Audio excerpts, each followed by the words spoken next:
আমাদের সার্ভ করতে সুবিধা হবে। মঞ্চে আমন্ত্রণ আছে হাসিবুল হাসান শান্ত। Now he will say a few words as an article student. আসসালামু আলাইকুম। আজকে আসলে আমার জন্য অত্যন্ত আনন্দের দিন, কারণ আজকে আমার সাথে এখানে আমার মা উপস্থিত আছেন। আমি মনে করতে পারি আমার মা সর্বশেষ আমার কোনো এডুকেশনাল ইনস্টিটিউশনে গিয়েছিলেন আমি যখন ক্লাস 7-এ পড়ি, এবং উনি হঠাৎই আমার স্কুলে গিয়ে দেখেন আমি শেষের বেঞ্চের আগের বেঞ্চে উপরে কান ধরে দাঁড়িয়ে আছি। তো এরপর থেকে আমার মা আর কখনো আমার কোনো স্কুল কিংবা কলেজ কোথাওই যায়নি।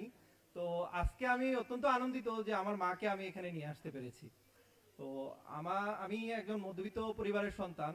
তো আমার বাবা মা সবসময়ই চাইতো যে ভালো কিছু করি, বাবা মায়ের মুখ উজ্জ্বল করি।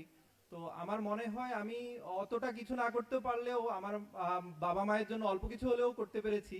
আর আইসিএবি কে ধন্যবাদ দিতে চাই যে এত সুন্দর একটা অনুষ্ঠান আয়োজন করে আমাদের প্যারেন্টসদেরকে এখানে নিয়ে আসার সুযোগ দেওয়ার জন্য।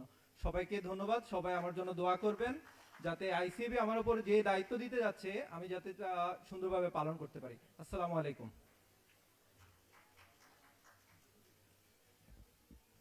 ব্যক্তিগতভাবে আমার নাম্বারের প্রতি একটা ফ্যাসিনেশন আছে। এই মুহূর্তে মঞ্চে একজনকে